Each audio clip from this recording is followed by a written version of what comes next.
All right, everybody, thanks for joining us tonight. Start with an opening statement, then we'll take questions. Coach? Yeah, I mean, obviously, just really disappointing ending to that game. Credit UCLA. I thought that little stretch in the second half, where they pushed the lead to 14 was where the game kind of got away from us. We had some real breakdowns. I thought their physicality bothered us in the paint. The 13 offensive rebounds were huge for them. They were able to get downhill and get into our paint off the dribble a little bit, and we weren't able to respond, with scores. I thought we had some good opportunities, at the basket. We had a couple layups. We had the offensive goaltending tip in, a couple shots during that stretch to kind of keep it at bay. And then, just like our guys are, they battled till the very end to be down 14 at the under 4 or whatever it was and cut it to 1. Then got a missed free throw and had the ball, down by 2. Got it in Nick's hands. He's been a guy who's really delivered for us, and I thought he got fouled, but again, I'm not the officials, and they felt like that was clean, and then we kind of froze when he lost the ball, and we didn't get when the ball squirted out to Johnson in the corner. We needed a foul right away, and he was able to then look ahead. We let Daly get behind us, and then again, I'd have to look at it. I haven't seen it, but to me, it's got to be pretty darn egregious, to call a flagrant, at that time. But maybe it was. I'm not saying it wasn't. I mean, these were really good officials. So it looked from my vantage point like KJ tried to make a play on the ball behind, but that wasn't what the referee saw, and that was game. So, unfortunately, we fought hard and came up just a little bit short. Take questions. Matt? Coach, in the first half, you had a 10-0 free throw advantage. In the second half, UCLA had a 16-4 free throw advantage. What did you see change there? I just thought, both of us are physical teams. We are. I thought we were aggressive in the first half. We were getting the ball to the basket, and they were really pressuring us in the first half. I thought we did a pretty good job of combating the pressure, with driving the ball and getting to the foul line a little bit. And then, they did that to us in the second half. They got the ball inside. Mara, I thought gave him great minutes, 11 points and 10 rebounds and 3 blocks in 15 minutes with 6 offensive rebounds. I thought his minutes were big. And then, and that I thought that little stretch where the game got away from us, we got a little bit tired, I thought, and our principles broke down. They got in our paint a little bit. We had some silly fouls, and give them credit though. That's how they play. It's a well-coached, tough-minded, physical team, and they beat us in those areas in the second half for sure. But did you think that the game was called the same way in both halves? I don't know. I'm not going to get into all that. I like my paycheck, and I'd like to be able to coach on Saturday, because if I say something, I'm not going to be judged the way others are. So, we just got to play. That's just the reality. You just got to play. You got to accept the calls, and we say that all the time to guys. Next play, like whether it's called or not, don't expect the calls, and we gotta keep playing and keep playing our brand and keep fighting. When it came to the start of the 13-1 run, kind of cut it to 1 there, what was the one thing that you saw that kind of kick-started that momentum? Well, I thought it just was desperation. I think our guys, we have a lot of pride, and our guys are fighters. They're going to play to the very last second of the game. This has been a team, very rarely. I think, again, I think we have the most games under 6 points. And I think I saw a graphic the other night. This is like our 10th loss, which is good and bad. It means that we haven't been able to win a lot of the close games, but we're also showing up every night and we're competing, which to me is a real positive, and especially being a little bit undermanned. So our guys just were fighting. We were able to get some steals. Our crowd got into it, which I think put a little bit of game pressure on them. They missed some free throws, had some turnovers. We made a couple shots, and then, right there we had a chance at the end. So give our guys a lot of credit for continuing to fight. Coach, when you guys were down by 10 there in the last minute, Matt and Ty had 7 of those 9 points to cut the deficit to 1. What does it mean to you to see those two on their senior night refuse to give up? Yeah, I'm not surprised. I love those guys. They've, I've said it, touched on it a little bit last game. Those two guys, Brooks, who wasn't able to play tonight, and part of another core group of guys. They were a part of a group that really has kind of reignited, the energy in this program over the last 3 to 4 years. I think they've won 60 games, in the last 3 years, which is incredible considering the history of this place. I think maybe 75-ish, in their career, which is pretty darn good with more ball to play. And they've been guys that have meant a lot to me just with their approach every day. They've worked, they've believed in us, they believed in the coaches, they believed in this program. When there was a lot of negativity, it's easy to believe when things are going well, and you're winning some games. But do you believe and stick with it when you're going through hard times? And Ty and Matt were guys that stayed in the foxhole, when not everybody did. And so I'll always respect them for that and be indebted to them for that. And it just was great to see them get rewarded as their careers went on with the success.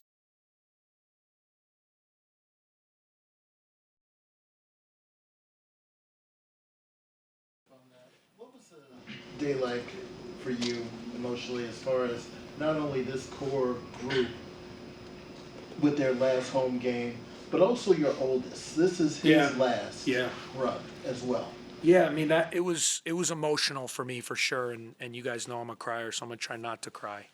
But to have this 4 years, I mean, I love all these players, but then the special ability to be with your son for 4 years, and I got to do that when I was a kid with my dad, who was a coach. And for us to have this time for him to be at this school and to see him thrive and to be a manager and to see the friendships he's created with Ty, with Matt, with Brooks. I mean, those are his best friends. And to watch him grow, but just to be with him every day, and just, I've been saying I'm going to be sad. Like my first 8 years, I didn't know what that was like because he was just a kid, right? I mean, he was around at home. But these last 4 years, every practice, every road game, every home game, all the team meetings, to be able to have those 4 years, because this is an all-encompassing job. You guys know this.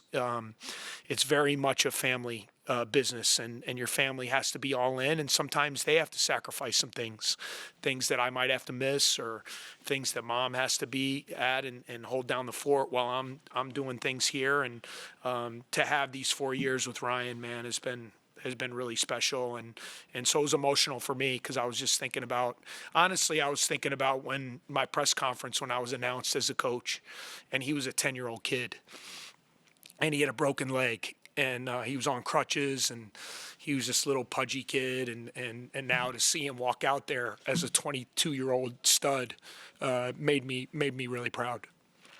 Thank you, Coach. Yep. Eli. You touched on it a little bit earlier, but what can you say about the way the crowd showed up tonight? Oh, I mean, you took the words out of my mouth. I mean, I was going to thank, and I probably should have done that right away. I was just distracted by the game, but I just so appreciate our fans, our students that have shown up for us. Obviously this year, I've said the best way to describe it, a lot of curveballs along the way. There were injuries, crazy things happen that I've never seen happen in games. And everybody stuck with us, and our guys felt that, and I think that's why we've been able to rally a little bit at the end of the year. But these last 2 home games, Iowa Friday night and then tonight on a Monday night late, to have the kind of crowd we did, the student turnout, I think it says a lot to our players about the connection they made, with their fellow classmates, and what that's meant here the last couple years. And it's up to us to keep this thing going. I said, to keep the product at a level where people want to keep showing up for us and supporting us and giving us that kind of energy. But I so appreciate all year long, the fan base and people coming out, and I know our players do as well. You mentioned Mara earlier. What do you feel like your guys could have done differently to kind of? I'd have to look at it. He's really tall and long. He's a really good passer. We were sending double teams. He did a pretty good job against them of kind of keeping the ball high and making some passes out. I thought he pivoted around our guys a little bit and drew some fouls. And then he had some offensive rebound baskets that were really crucial. We had to come over and help at times when our guards got beat, and Matt and Keenan had to come over, and then we forced him to miss, and he cleaned up 2 or 3 that I thought were really key baskets. So he's a talented player, and he's unique. He's so tall, so long, but also very skilled. Gavin. Coach, that last possession where Nick's taking the shot, down by 2, you have the timeout, and Ty in the second half, 5 for 7, 2 for 4 from 3. Just curious, what's your rationale there in going for the tie rather than going? Yeah, there's so much game left. I mean, I didn't say go for the tie. I just wanted to not settle for a 3. We wanted to open the floor and let Nick operate. I mean, Nick's been a pretty good late game player for us. I mean, he's won the Maryland game, he won the USC game. At that point in time, they're going to be switching a lot of screens. So we wanted to open the floor and let Nick create. I thought he did a good job. He got in the middle of the floor. He got to his spot. I thought he got fouled, but that's the way it goes. You got to go to the next play. And I feel confident with Nick, just like I would Ty. But I wanted Nick to be the one to make the play, and I wanted guys to space off of him. And if they doubled, obviously, the play was going to be to kick it to one of those other guys. And just down 2 there, I think sometimes people really settle for bad shots when at that time of the game you can attack the basket and still get something easy. And that just was my thought process there. One question, Pete. Coach, can you talk a little bit about Ty's journey this season, going from Yeah. coming off that injury to being on the bench for a little bit to now leading the team in points on his senior night? Yeah, I mean, I'm just really proud of him. The injury obviously was devastating last year. It broke, just kind of like with Brooks too. Him and Matt, for those guys not to be able to play in the NCAA tournament last year, broke my heart because they were such key parts. Not only that, but I thought we were really good when we were healthy. I mean, I really believe that team had a chance to make a really deep run. The way we were playing when we were whole last year. And so, he had a really tough, recovery. I mean, to tear a ligament in your knee and what that takes, especially when you're a shooter that relies on having your legs and coming off screens and your balance and your cutting. And I knew, I had a broken foot in college, so I knew how much time it took me. Even though you're healthy, I knew it was going to take him about half the season just to get his, I call them your game legs, back underneath you. He was out for 6 to 8 months. So, for him, I just kept trying to encourage him, like, hang in there, keep working with each game. You're going to feel a little bit more comfortable. And these last 15 games or so, once he's kind of gotten his pop and confidence, I mean, he's been tremendous. And especially at a time where, you lose Jalen and Brooks, and we needed him to step up. So, again, you guys know how I feel about Ty. He lives with my son, Ryan. They're like brothers. He's a part of our family. And I've just loved coaching him, for these past 5 years. And I'm going to miss it because his energy gave me energy, and I've told you guys this before. Like, I can't be always the one that's giving energy sometimes. Sometimes I got to get it. And he was an energy giver for me. And I always appreciated that. One more question, Chris. Coach, considering how well the last couple seasons have gone, so much has kind of gone your way to make the 2 tournaments, and like you said, 10, 12 games this year, but 1 point, that kind of stuff. Do you catch yourself kind of saying, what if, considering? Yeah, of course. I mean, how could you not? I mean, I was really excited about this team coming into the year. Even though people didn't think we were going to be very good, I knew I had seen what Nick had done in the offseason. I saw his progression. I felt like Brooks was going to be a player of the year type candidate, which I think he would have been. When we saw, I felt really good about Jalen, what he was going to bring. You had Ty and Matt. Felt like we had some young guys in Justin and KJ and Angelo that could be nice bench players for us and kind of give us energy. Keenan coming in with Luke. So I was really, really excited about the prospects of this year's team. And then we just got, we got hit with injuries and also just some crazy luck with some things. That Butler game out in Arizona where, 4-point play, the goaltending call at Penn State, Dix throws in a 40-footer on us. And then we won some too, with the Maryland game, that Nick wins, the USC game we win. I mean, we had some good close wins also, but of course, I mean, as a coach, you just wish you would have had a full complement to see. I mean, I'm so proud of what these guys have done, but obviously there'll always be a little bit of what if, if we had a healthy Brooks and a healthy Leach this whole year, what would that have been? And I don't know the answer, but I think some good things would have happened. All right, that wraps up. All right, thank you guys for supporting us all year, man. Appreciate it. Yeah.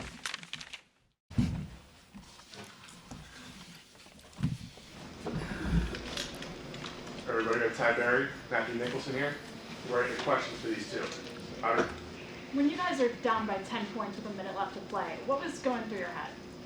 I think the biggest thing was not quit, just to keep fighting. And it's March now, so you never know what can happen. And so that's what we did. We just tried to claw our way back and And even though we fell short, I'm just so proud of my guys, so proud of my teammates, my coaches, just for not giving up on me and Matt on our senior night.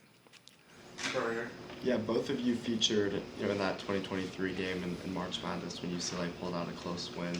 Obviously back then they were a Pac-12 team, a rare opponent. Now they're a part of your conference. Kind of, what do you remember from that game in 2023, but also moving forward kind of for the depth of the Big Ten as a whole? Yeah, the other day I was kind of just thinking back at that game, and I was just thinking about the intensity that was brought. They played really hard, just like they did today with that press, and just kind of everything they did was just a different level. I mean, yes, March Madness, everything's at a greater scale, but they're just a good team. I mean, they're a good team in the Big Ten. They're a good team in the Pac-12. I mean, their team translates. It's not just the players on the team, which is one thing I really noticed. Ty, not the result you wanted, but 22 points in your final game in Welsh-Ryan. Just what does that mean to you, and how does that make you feel? I mean, every game in Welsh-Ryan I just cherish. I try to cherish, and tonight I had to make sure that I cherished that moment. And even though we fell short, I just super proud of my teammates and the fight that we showed tonight. And I think that the belief within our team and these last 5 years that we've had just is so special to do that at Welsh tonight. Eli? For both of you, what will be the feeling that sticks with you when you think about playing basketball for Northwestern at Welsh-Ryan Arena? I mean, it's just the community. Everybody here is a part of the community. We don't have a huge fan base like all these other schools. So everybody who's there kind of lives around us, and it's just that feeling of playing for the town, and then all the fans who came and what we built here. It didn't start out with like that. All the students really didn't come out, and then we got good, and the students came out, and it was a great feeling. It was the best feeling I've ever felt. It feels better than all the different arenas combined. Yeah, and I would say for sure, like what we've built these last 5 years here, it wasn't like that when we first got here, and I feel like I credit that to our coaches and all the other teammates that I've had over these last 5 years, and also the students for wanting to come out. I mean, it's a late Monday night game. I know they got homework and stuff, but for them to choose to come out and have a rocking crowd for us tonight was awesome. Hi. First half, KJ gets back-to-back threes and has a heat check. What was that? What was that like seeing KJ do that? But also, what does that say about his growth? I mean, KJ is going to be a great player for this program, and that's what you got to do. We all have confidence in KJ taking his shots, and I'm pretty sure if I was him, I would have done the exact same thing. So I'm just excited to see how KJ, continues to grow over his career here at Northwestern, and it's going to be fun to watch for sure. You guys go down, you're one of the most successful, I know at least you have the most successful 3-season stretch in terms of total wins, one of the most successful 4-season stretches. You guys kind of, they're in the middle of the season, but you kind of take a moment to reflect on, what you've really accomplished here with this group? Yeah, when I came to Northwestern, it was one of my goals was just make to March Madness, and we did that. So then you kind of just had to look and be like, what else can we do? And just building the culture here, like Bryant McIntosh says it all the time, like it's something that he wished he would have done. Because they made it to March Madness, and then the next year they kind of fell off. And he wishes that he kept it going, which is what we did with Boo last year. And this year we really trying, and I think, and I know that if Brooks and Leach didn't get hurt, it would have been a different story. But looking back at it, it's something that I can say I'm proud of. And I wish that I wish that like injuries didn't happen and all that, but in the end, I'm proud of everything that's happened. Last year, senior night, you both were injured. I think, Matt, if I remember correctly, you were still rolling out on your little cart. You guys announced you were coming back for another season on the same day. What can you say about kind of that mirrored experience and just like your ability to come back and play on your senior night tonight? I think last year's senior night was just different, just obviously because we were hurt, and we both knew in the back of our heads that we were going to get another one. So to tonight really make sure we cherish that moment together. It was definitely a moment we all had to share when we came back in the locker room for a second, just to looking back on like everything that Matt and I have accomplished since coming here, and so we definitely, I feel like we left it all out there for these last 5 years, and we're going to continue to fight the rest of the season. Ty, Coach mentioned that you live with his son Ryan, and obviously it was Ryan's senior night too. What can you say about your relationship with him and the rest of these managers all going through and helping build this program together? Yeah, no doubt. We definitely would not be where we are without the manager's help. Especially shout out to Ryan and Carter for being the lead guys on that. Those guys are family, and they're my best friends. I hang out with them just as much as I hang out with the teammates. Just definitely big shout out to them. And those are definitely guys that even after I'm done playing ball and after school, I'll keep in touch with for sure. What did you see on Nick's final play that could have tied it? Were you surprised that a foul wasn't called? I can't. Calls don't go our way, and calls do go our way. Like, there's calls that are called that shouldn't be called, and then there's others. So, we just got to keep playing.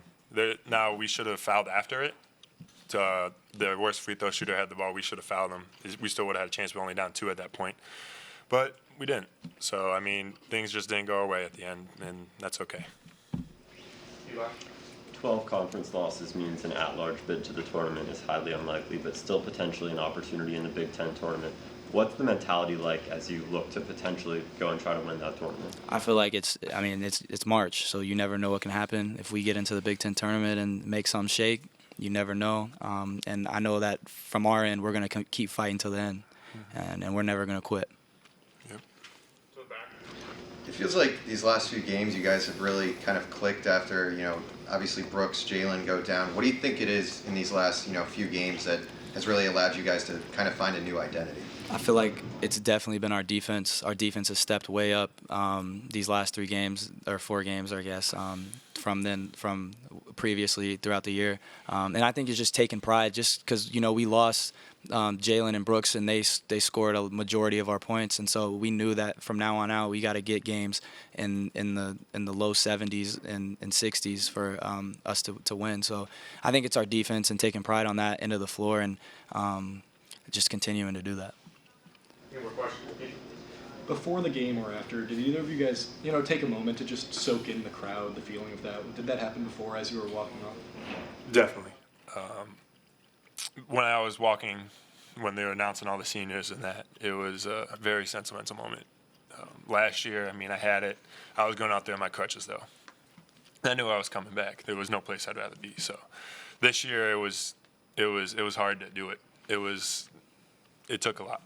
It was very heartfelt, and I enjoyed it. Just all the support that everybody's given me throughout my years here. And like I said, it means a lot. Every single person who comes to support us. Any more questions? Final one. Yeah, Jordan Clayton, 6 rebounds, 7 assists, obviously burned his red shirt earlier this year after Jalen went down. What can you guys say about him and what he's meant to the team over this recent stretch run? Jordan, it just shows his character for doing that. He's such a good dude, and he knew that we needed him, and at the end of the day, like he's family, and that just shows the brotherhood that we have. For him to do that, a lot of guys would not do that. So for him to burn his red shirt and just to give us everything he's got has been huge, especially in these last 3 wins that we've had. Jordan's played a key role in that, and I'm excited for his future as well. Okay, that'll wrap us up tonight. Thank you. Thank you guys so much.